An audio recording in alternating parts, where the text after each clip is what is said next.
Charlie എന്ന് പറയുന്ന പടം ദുൽഖർ സൽമാൻ്റെ കരിയറിലെ one of the best movie. ഈ ഒരു പടം 2015 ഡിസംബർ 24 റിലീസാവുന്നത്. ശരിക്കും ഈ ഒരു പടം 2018 ഡിസംബറിന് റിലീസാവേണ്ട ഒരു പടമായിരുന്നു. അന്ന് SRKയുടെ പടമായിട്ടുള്ള ദിൽവാലയുടെ റിലീസും കൂടിയായിരുന്നു. അപ്പോൾ ക്ലാഷ് റിലീസ് നടക്കാൻ വേണ്ടി പോയതായിരുന്നു. പക്ഷേ റിസ്ക് എടുക്കാൻ ചാർലി ഒന്നുമില്ല. അങ്ങനെ 2015 ഡിസംബർ 24 പടം റിലീസാവുന്നത്. ദിൽവാല 8 പൊട്ടി, ചാർലി ആ ഒരു ക്രിസ്മസ് തൂക്കി. ശരിക്കും ഈ ഒരു പടം തിയേറ്ററിൽ പോയിട്ട് കാണാനുള്ളൊരു ഭാഗ്യം എനിക്കുണ്ടായില്ല. ഞാൻ കട്ട SRK ഫാൻ ആയതുകൊണ്ട് ഞാൻ ദിൽവാലയാണ് കണ്ടത്. ആ ഒരു പടം കാണാനുള്ള പണം മാത്രമാണ് എൻ്റെ കയ്യിൽ ഉണ്ടായത്. അപ്പോൾ ചാർലി തിയേറ്ററിൽ പോയിട്ട് കാണാനുള്ള ഒരു ഭാഗ്യം ഉണ്ടായില്ല. പല റെസ്പോൺസും കാര്യങ്ങളൊക്കെ കേട്ടിട്ടുണ്ടെങ്കിലും കാണാൻ പറ്റിയില്ല.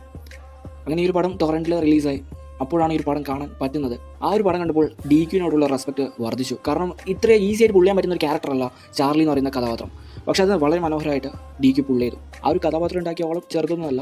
അതുമാത്രമല്ല ചാർലി ലൈഫ് എന്ന് പറയുന്ന ഒരു ടാഗ് ലൈൻ തന്നെ ഈ ഒരു പടത്തിന് ശേഷം ക്രിയേറ്റ് ആയി. അതിന് വലിയൊരു പങ്ക് DQനുണ്ട്. പിന്നെ ഈ ഒരു പടത്തിലെ ഡയറക്ടറായ മാർട്ടിൻ പ്രഗാട്ടിനുണ്ട്. മാർട്ടിൻ പ്രഗാട്ട് ശരിക്കും പറഞ്ഞു കഴിഞ്ഞാൽ നല്ലൊരു സ്ക്രീൻ പ്ലേ ഒരുക്കി വെച്ചിട്ടുണ്ടായിരുന്നു. അതുകൊണ്ടാണ് ഈ ഒരു പടം ഏതൊരു പ്രേക്ഷകനും തൃപ്തിപ്പെടുത്തുന്ന രീതിയിലേക്ക് എത്തിയത്. ഈ ഒരു പടത്തിൻ്റെ സ്റ്റോറി, ഡയലോഗ്, സ്ക്രീൻ പ്ലേ എഴുതിയിരിക്കുന്നത് ഉണ്ണിയാറാണ്. സ്ക്രീൻ പ്ലേയിൽ മാർട്ടിൻ പ്രഗാട്ടിനും പങ്കുണ്ട്.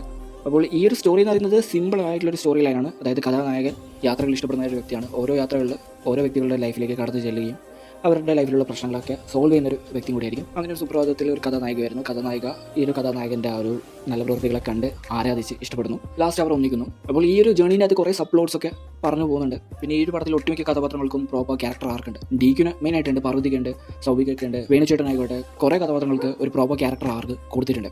ആ ഒരു ക്യാരക്ടർ ആർക്ക് കൊടുത്തതുകൊണ്ടാണ് നമുക്ക് ആ ഒരു കഥാപാത്രത്തിനോട് ഒരു അറ്റാച്ച്മെൻറ്റ് ഫീൽ ചെയ്യുന്നത്. പിന്നെ ഈ ഒരു പടത്തിൽ ഗോപി സുന്ദറിൻ്റെ ബാക്ക്ഗ്രൗണ്ട് സ്കോറും അതേപോലെ തന്നെ മ്യൂസിക്കും ഒക്കെ തന്നെ പൊളിയായിരുന്നു. എനിക്ക് വളരെയധികം ഇഷ്ടപ്പെട്ട കുറേ പാട്ടുകൾ ഈ ഒരു പടത്തിലുണ്ട്. പിന്നെ ഈ ഒരു പടത്തിൻ്റെ ഏറ്റവും വലിയൊരു കാര്യം എന്ന് വെച്ചാൽ പടത്തിലെ ഡയലോഗ്സ്.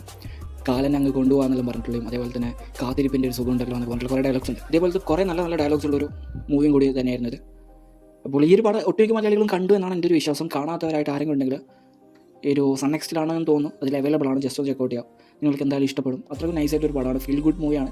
അപ്പോൾ കാണാത്തവരായിട്ട് ആരും കണ്ടെങ്കിൽ കാണാം. അപ്പോൾ see you guys in the next video.